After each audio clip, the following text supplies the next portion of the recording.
Ако се присетувате од минатата сабота, почнавме една нова серија. Заеднички наслов може да кажеме на серијата е Христовиот крст, иако минатата проповед ја насловив Петар и крстот. Сеќавате таму во Матеј 16 глава, читавме, меѓутоа да повторам некои основни работи за да се поврземе во овој втор дел од оваа наша серија. Со што се фалел Павле, за разлика од мнозина, знаете? Секој со нешто се фали, но Павле во Галатјаните 6:14 вели: јас сум далеку од тоа да се фалам со нешто друго, освен во крстот на нашиот Господ Исус Христос, преку кого светот е распнат за мене и јас за светот. Единственото нешто со кое што Павле можел да се пофали е Христос распнатиот, Христовиот крст. Или во 1 Коринќаните 2 глава 2 стих читавме: зошто решив да не знам меѓу вас ништо друго освен Исуса Христа и тоа распнатиот. Главна тема, централна тема му била на Павле, токму таа Христос распнатиот, Христовиот крст, но и не само на Павле, тоа е всушност централната тема и во самата Библија. Без тој крст, без тоа што се случило на крстот, без суштината на крстот, нема спасение. И Павле, всушност, спомнавме и самото негово обратување било поврзано како резултат токму на тие негови размислувања околу крстот и она сцена што ја видел на патот кон Дамаск, она силна светлина и Христос распнатиот, кога сватил дека всушност тој е Месијата, тој кој што заврши на крстот е всушност ветениот Месија кого тој го гонеше, него и неговите следбеници. И навистина не само за Павле, туку за сите нас крстот има неверојатно привлечна сила. Самиот Исус го кажал тоа во Јован 12:32, кога вели: а јас кога ќе бидам издигнат од земјата, токму мислејќи на тоа со каков начин или ќе умре на крст, ќе ги привлечам сите кон себе. И спомнавме дека токму тоа бил моментот кога сатаната ја изгубил поддршката, каква и да ја имал од дел од безгрешните светови, кои што се уште не им било јасно кој е кој и што е што во големата борба. Паднала неговата маска една за секојаш, меѓутоа се надело дека ќе може да ги заведе луѓето на земјата, и како што истакнавме минатиот пат, всушност смислил план да го избрише значењето, вистинското значење на крстот од паметењето на луѓето. Да создаде едно лажно христијанство како фалсификат на вистинското,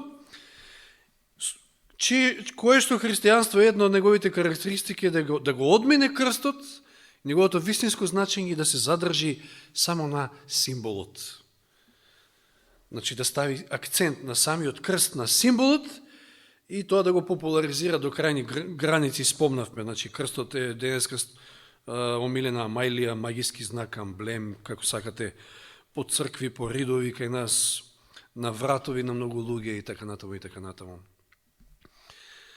И значи сатаната сам по себе, тој не е загрижен околу тоа како ние го користиме крстот, се додека се сокрива од луѓето токму вистинското значење на крстот. И како што истакнав минатиот пат, каков совршен перфиден план осмислил и трик. Тој е навистина неверојатно интелигентно суштество, за разлика од луѓето кои што го сметаат, не знам, го прикажуваат таму со рогови, со опаши и така натаму и така натаму. Значи, оној символ кој што е символ на неговиот пораз, всушност го претврда на некој начин символ на неговата победа. И денеска целото христијанство, со исклучок на малцинство, всушност не го познаваат крстот, а го имаат сите. И во своите амблеми, символи и така натаму. Кај нас во Македонија по сите ридишта, малтене. Ја постигнал целта на некој начин. Но за нас, христијаните, навистина нема сонце, нема ден, можеме да кажеме, ако денес не го разбереме вистинското значење на крстот. Ке биде исто како и за евреите од тоа време, соблазна, безумие и така натаму. И ке ќе биде залудно, ќе скршнеме од вистинскиот пат и може да биде кобно за нашето спасение. Тој фалсификат, среде сите фалсификати, знаете, фалсификатите постојат токму за да ви го измешаат умот и за да не дојдете до оригиналот. Но оригиналот е тука, само ако го побарате. Павле го нашол и за Павле крстот станал навистина средиште во неговиот живот, главна тема на неговите проповеди. И почнавме, навлеговме во првата поука, така да ја наречеме за значењето на крстот, кое што Исус им ја дава на своите ученици. Знаете, тоа се случило во Кесарија Филипова, во Матеј 16 глава може да отвориме, таму се случува целото действие. Интересно, но Исус чекал на неколку месеци пред неговата смрт да ги запраша учениците што мислат тие за него, кој е тој. Знаете, откако претходно рекле за луѓето што мислат за Христа, разногласие, некои сметале дека Јован Крстител воскреснат, некои сметале дека е Еремија, Илија или некој од пророците. Кога ги прашал нив што тие мислат, и Петар како го отпушка, прв секојаш што вели? Ти си Христос, ти си Месијата, и ти не само што си Месијата, туку ти си син на живиот Бог. И Исус веднаш го приземнил, го пофалил, истовремено, но и го приземнил да обрне внимание на тоа да не се возгордее за тоа што му рекол: блажен си, во 17 стих од 16 глава Матеј, блажен си Симоне, сине Јонин, зашто тело и крв не ти го открија тоа. Не тоа дека ти си многу паметен, па го откри тоа. Туку мојот татко кој е во небесата. И буквално, рековме минатиот пат, целата духовна вистина, сето она што е духовно, и оваа Библија можеме да ја разбереме само на тој начин, преку откровение од Бога, со посредство на Светиот Дух. Нормално тој е тој кој што не просветлува. Не оти ние сме многу паметни или интелигентни. Не треба памет за ова. За ова треба продуховеност, посветеност. Да сакате да ја откриете вистината. Синој ќе стана збор за време на проучувањето на патриарси и пророци за тоа во какво време живееме. Навистина, јас самиот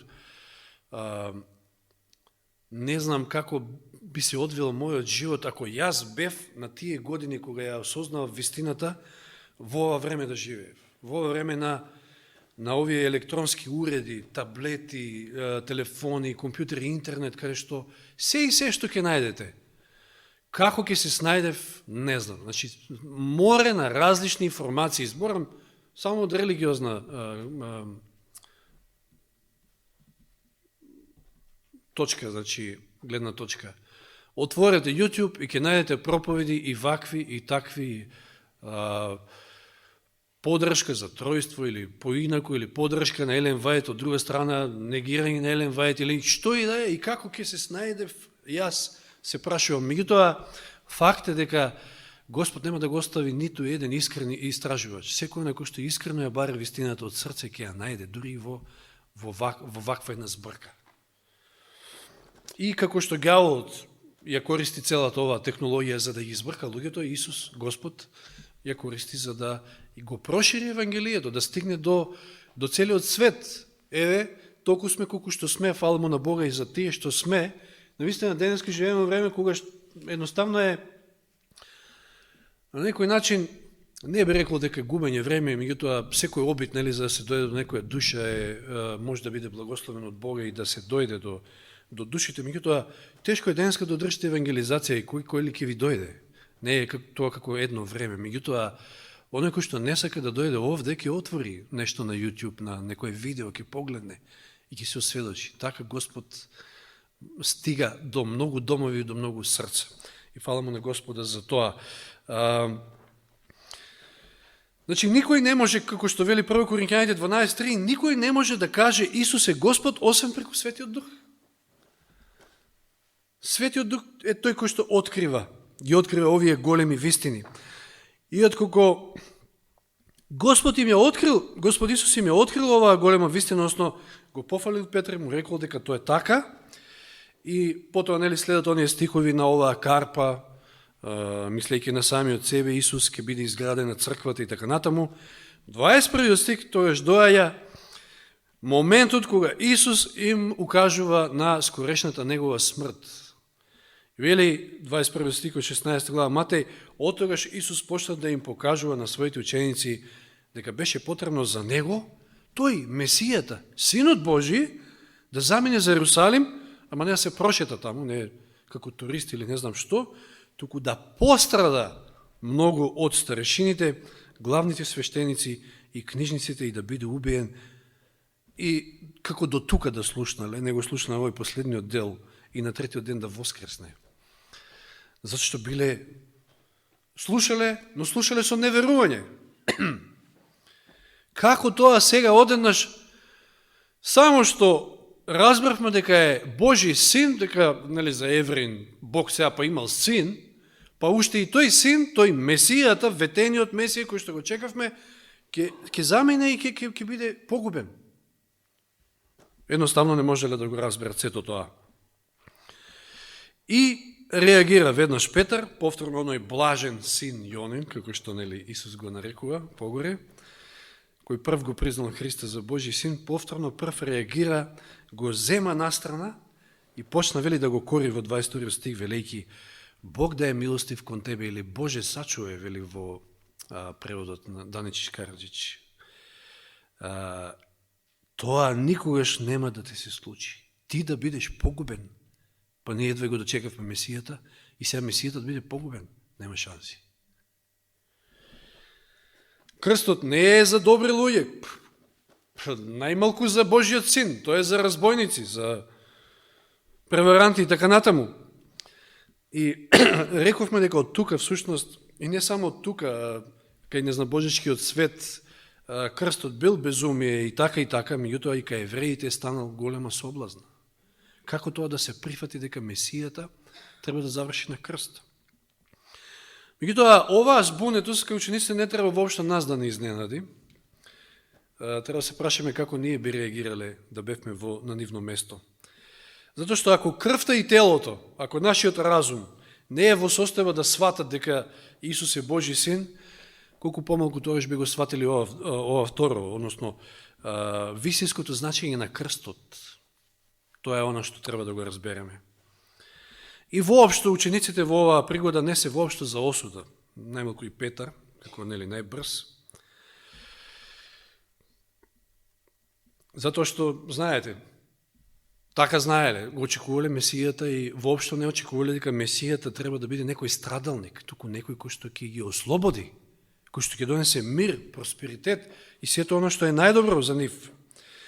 И сега се наметнува прашањето, минатиот пат тука при крај некаде го спомнавме малку, дали ние сме подобри од Петар? Со нашиот непрепореден ум, значи, ако кога нели често пати се случува и ние да размислуваме по крв и тело, со нашиот ум, со нашиот разум, со нашата интелигенција, нели сме ние во опасност и тоа во поголема, затоа што имаме повеќе знаење. Знаете, Петар некако во незнаење се тоа го направил, меѓутоа ние живееме после крстот, далеко после крстот. Ние знаеме, тоа е историски факт, дека се случило распнувањето и така натаму. Но токму тоа е поголемата опасност за нас. Ние не сме попаметни воопшто ништо од Петар, затоа што живееме во едно попросветлено време, нели, време после крстот. Затоа што ако телото и крвта не можат да ни ги откријат, тогаш која е предноста? Која е нашата предност во однос на Петар? Мора да сватиме, ако не сватиме дека неговата природа не била ништо поинаква од нашата, тогаш залудно ќе се трудиме да наоѓаме сега тука некој виновен или така натаму. Не. Исто и ние како Петар би можеле да сгрешиме и да ги гледаме работите како што не треба. Наскоро ќе видиме и ќе ни стане јасна причината зошто Петар вака изреагирал. И зошто Исус така силно го прекорил. Ова е едно од најголемите прекори што постои воопшто во Библијата и то директно од устните на Божиот син. Крстот бил дел од тој неверојатен Божи план, всушност. Евангелието, рековме, тоа е централна тема. Тоа е всушност Евангелието, Божиот, Христовиот крст, крстот на Голгота. И за да го сватиме неговото вистинско значење, тоа само може да биде Божие откровение. Затоа Павле во 1 Коринќаните 1 глава ќе каже дека Словото за крстот е Божја сила и Божја мудрост истовремено. Тоа е едноставно божествена стратегија за борба на едно врвно ниво. А прекорот што ќе го добие Петар можел да биде многу лесно упатен за секој од нас. Токму затоа што ништо не сме поинакви од него. Укорот.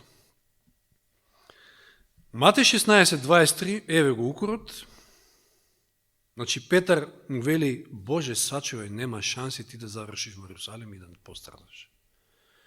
А Исус му вели, му се сврти, му рече на Петра, и ова воопшто не било сурово, грубо од страната на Христа. Не можеме да го замислиме како таков. Туку онака како што вообичаено се однесувал. Но му рекол со силни зборови. Бегај зад мене, Сатано. Му зборува на Петар или на кога? Всушност Исус ќе ја откри вистинската причина, вистинскиот причинител за тоа зошто крстот е толку омразен, зошто е соблазна, зошто е безумие, зошто така се гледа на крстот. Но тоа малку подолу. Ти си ми вели пречка, зашто мислиш не за она што е Божие, туку за она што е човечко. Само пред малку Петар мислише на она што е Божие. Односно, Светиот Дух, Господ, му откри дека си има работа со Божиот Син, со Месијата, но веднаш после тоа Петар паѓа и сега размислува човечки. Всушност, ке сватим дека размислува сатански. Затоа вели Исус, бегај зад мене, Сатано. Едноставно Петар, не сакајки, не знаејќи, во незнаење станал инструмент во раците на сатаната. Пречка, затоа што ѓаволот е тој кој што највеќе сакал да го спречи Исуса да заврши на крстот. Иако потоа на крајот гледаме како тој е збунет буквално. Знаете, се користи преку луѓето таму да му речат на Христа, знаете доека виси на крстот, поспаси се сам, па ги спаси сите други, што не се спасиш си сам. Да го натера да се симне од крстот, преку демоните кои што биле присутни, кои што вели Елен Вајд, велат распни го, затоа што имал токава омрза. И има се уште токава омрза кон Исуса, кон Бога, кон сето она што е божествено. Затоа што не му успел планот да стане како Бог, како Бога. Значи Исус овде воопшто не е груб. Сега да се префрлиме на Луцифер, затоа што тој е клучниот, од каде потекнува таа омрза кон крстот и оној негов трик, она негова заблуда и во денешното христијанство да погрешно се сваќа крстот и да толку многу се користи, а всушност не се разбира што е неговото значење. И сега едно прашање, спомнав пред малку дека сатаната е интелигентен и знае што прави, неверојатно интелигентно суштество. Ние не можеме со него да излезем на крај без Божја помош и сила. Ако крвта и телото, ако нашиот ум не се во состојба да го разберат крстот, можеме да прашиме дали може Луцифер да го разбере крстот. Од каде таа негова омрза толкава кон крстот ако он не го разбрал, ако не разбрал што е причината? Знаете, па планот за спасението на човештвото, Евангелието, се нарекува вечно Евангелие. Зошто? Затоа што е подготвено уште во вечност.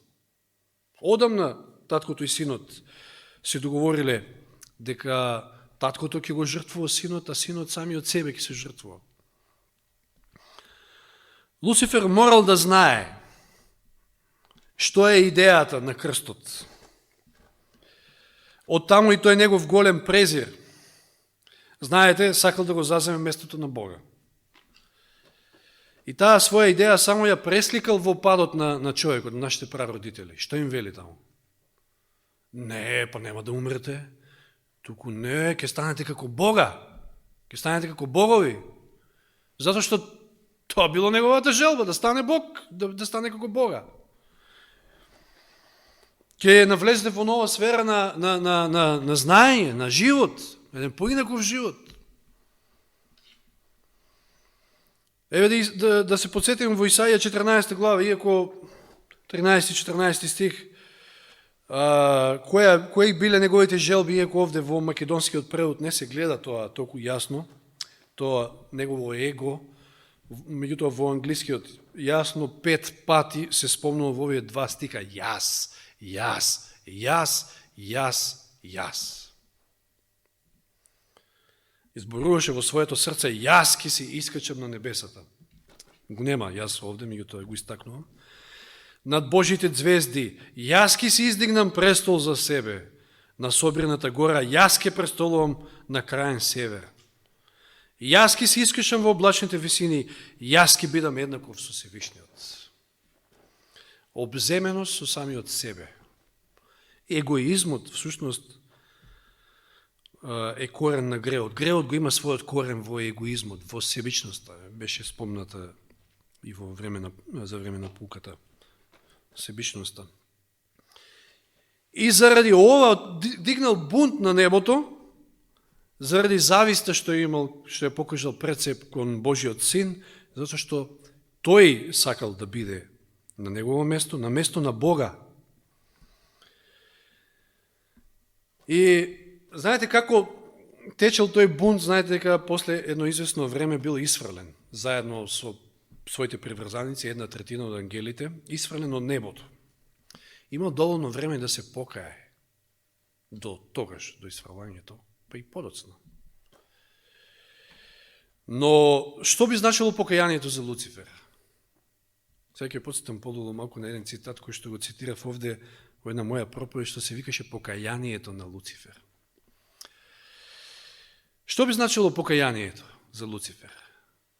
Да го распне тоа свое его, да умре за својата себичност,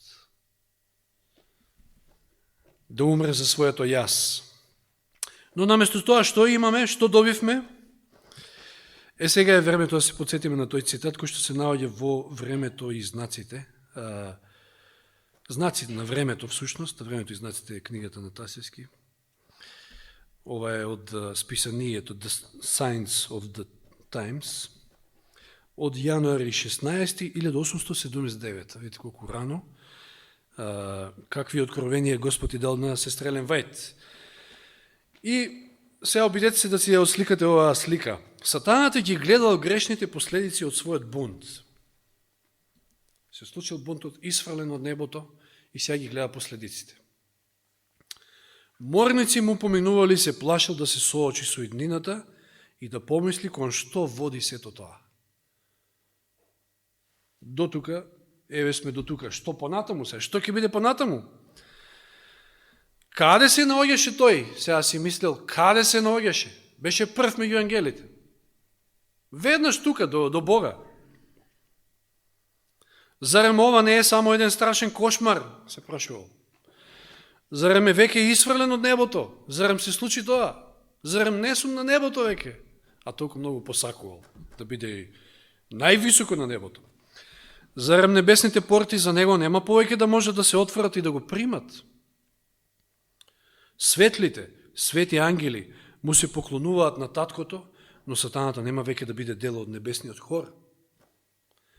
Нема повеќе со почит да се поклонува пред присуството на вечниот Бог. Кога би можел да се најде повторно таму, како додека беше чист, вистинит и верен, тој со задоволство би ги предал своите права. Но тој беше изгубен за сите времења заради неговиот дрзок бунт. И тоа не беше се.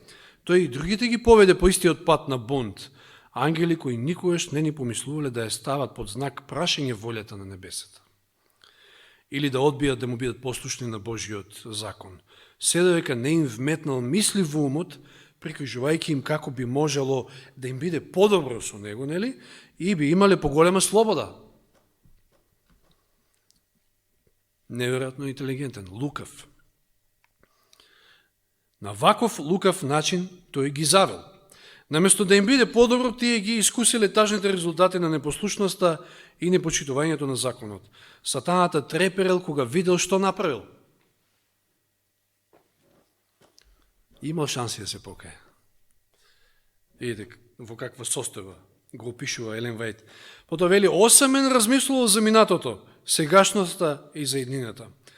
Неговата силна фигура се занишила како погодена од бура. Поминувал еден небесен ангел покрај него. Интересно. Поминувал, значи, еден небесен ангел покрај него и сатаната повикал по него и побарал да се впушти во разговор со Христа. Побарал од ангелот да се сретне со Христа, да разговара со Христа. И тоа му било возможено. Знаеме долго време докаде се имал достапност сатаната, пред се од книгата на Јов, тоа се гледа.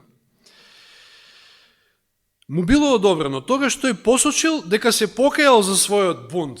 Значи пред Христа вели, јас се покајав. И посекал повторно да ја почувствува Божјата наклоност. Бил спремен да го заземе местото кој ќе му биде дадено и да биде под Христова управа. Божиот син заплакал над судбината на сатаната. Како што само Господ може. Како што плаче над сечија судбина.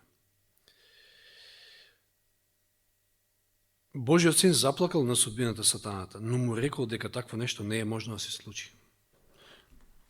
Сега испаѓа тука Христос дека не го прифаќа неговото покаяние. Небото не смее да се доведе во опасност, небесниот мир би бил нарушен доколку биде примен назад, бидејќи гревот бил зачнат од него и семето на бунтот било се уште во него. Немало поправка за неговата ситуација и не само што безнадежно се уништил себе си, туку уништил и мноштво ангели, кои кога тој би останал постојан, би били и понатаму срекни на небото. Значи, и тој, и во каква состојба се нашел, а и какви се последици настанале од тој негов бунт. Божиот закон можел да осуди, но не и да даде прошка. Но дали навистина ѓаволот се кајал? Зошто Исус не го примил назад, се прашуваме. И сега вели цитатот понатаму продолжува: сатаната не се покајал за својот бунт заради тоа што ја видел Божјата добрина која ја злоупотребил. Бедотијата што ја согледал заради губењето на небото, чувството на вина кое го притискало и разочарувањето што го доживел заради неисполнетите очекувања били причината за неговата тага. Зошто му било жал? За позицијата, за придобивките што ги имал, што сега ги изгубил. Да се биде водач надвор од небото било многу поразлично од тоа да добиеш една таква чест на небото. Не било исто. Тој таму сакал да биде прв, а сега исфрлен до небото и сега тука ќе води некого. Не е исто. Премногу било тешко да се поднесе загубата на предностите што ги нудило небото. Тој посакал да му се врати сето тоа. Ете, тоа го сакал ѓаволот.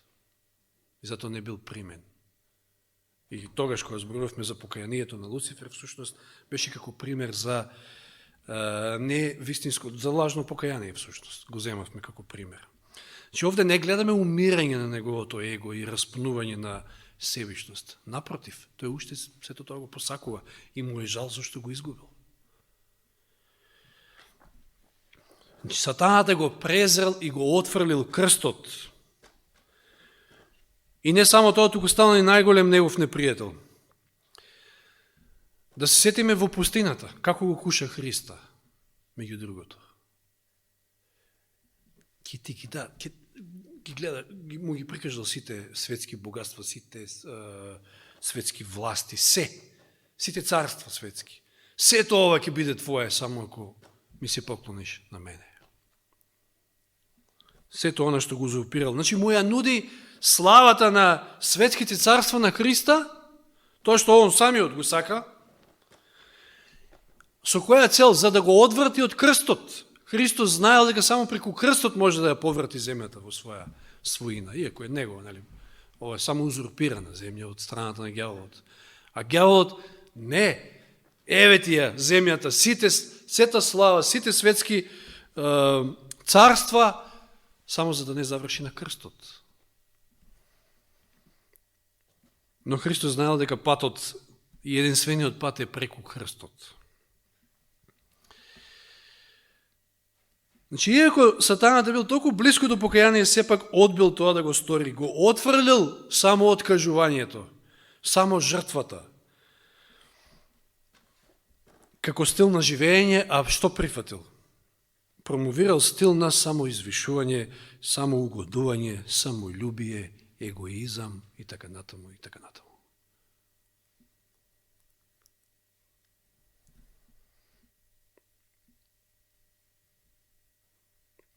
Затоа Исус му вели: бегај од мене, Сатано, на Петар.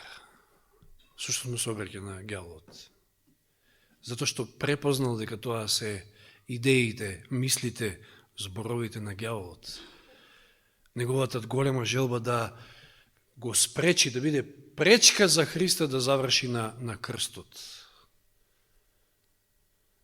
Го препознал ѓаволот кој што го мрази крстот и таа идеја на жртва, на распнување на себичноста, да не живееш само за себе, туку и за другите, како што и пулката не поучуваше.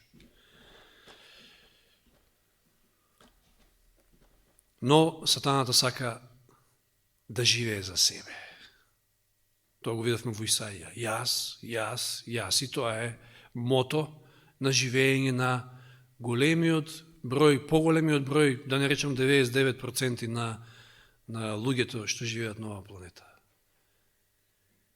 И сега кога реков, дали ние сме нешто подобри од Петар, иако денеска многу повеќе знаеме за крстот од него, кога го имаме ова во предвид, дали ние го отфрламе крстот, кога избираме да живееме само за себе, затоа што крстот значи токму спротивното. Кога сме свртени кон себе, кога не ги гледаме другите.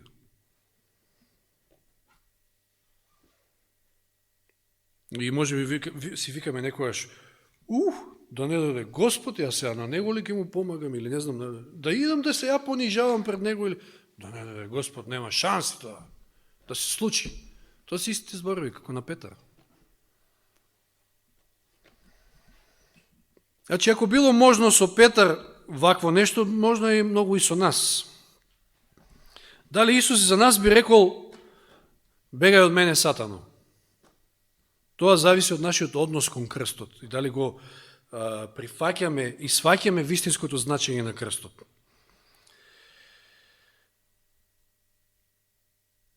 Луцифер всушност така станал Сатана. Од светлоносец станал, што значи Сатана? Опаѓач на своите браќа.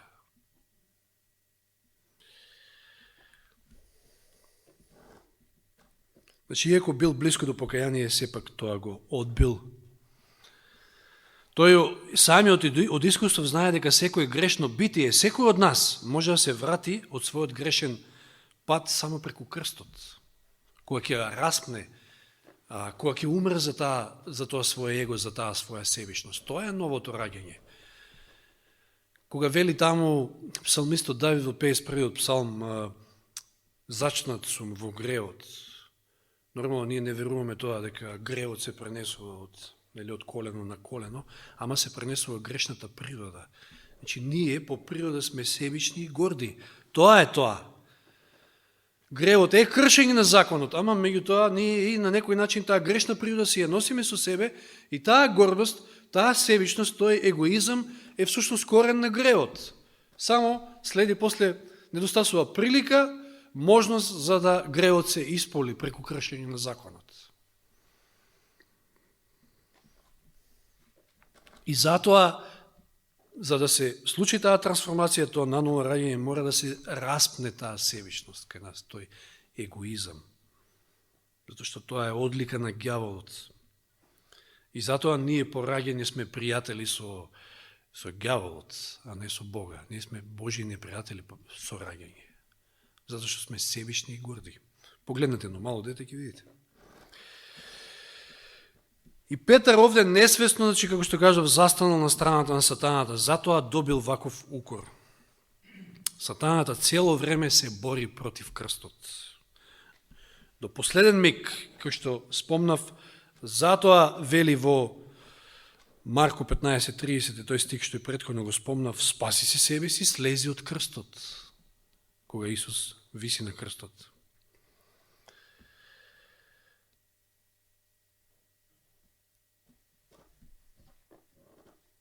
Затоа Исус со право му се обратил вака на Петар. Со зборовите бега од мене, Сатано. Петар станал против крстот, всушност овде. Петар како орудие на сатаната се спротиставил на самопожртвуваноста и интересот за другите.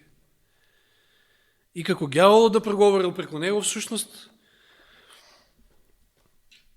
далеку од тебе такво нешто, како што му вели на Исуса. Гледај си го својот интерес, па ти. Кидеш сега, ќе умираш таму за овие. Како бе оние стихови, прекрасни стихови во Римјаните 5 глава, за добар може ќе се најде некој да умре, да го положи својот живот. Ама за такви како нас, безбожници, кој би умрел? Ама Христос, доека уште бевме грешници, одлучи и го даде својот живот за нас. Тоа е големината на Евангелието, тоа е големината на крстот, затоа крстот има толку привлечна моќ. А ѓаволот од друга страна го мрази, сака да спречи такво нешто. Себичноста е корен на сите зла и таа води во смрт. Земете се во природата буквално. Што е тоа што е себично, што може да опстане? Земете ги органите во вашето тело. Значи, сега бубрезите да речат, сега ние ќе прекинеме секаква врска со сите други органи, сами за себе ќе си живееме, ќе си функционираме. Не бива, не оди така. Иако, пошто се два, па човек може и со еден бубрек, како ете едниот, да речеме, рече, ја не функционирам веќе заедно со вас, па може некако, ама ај срце, ај, не знам што друго, што го имаме само едно, панкреас. Жолчка, може да се извади, па да функционира некако телото и понатаму, ама сепак сето тоа е взаемно поврзано. Сето зависи, едно со друго соработува. Буквално се во природата е така. Имаме еден куп слики за тоа, а човекот се уште е таков каков што е. Нормално, на секој човек, почнувајќи од мене до последниот таму, затоа што сме во таа грешна природа, носиме со себе таа себичност и гордост, му е потребна божествена интервенција, значи наша соработка од наша страна, за да можеме да го распнеме тоа наше его. Нека Господ ни помогне во тоа да не стануваме против крстот, како што тоа Петар во незнаење, а ние во знаење може да се случи да го направиме. Нека му е слава на Господа. Амин.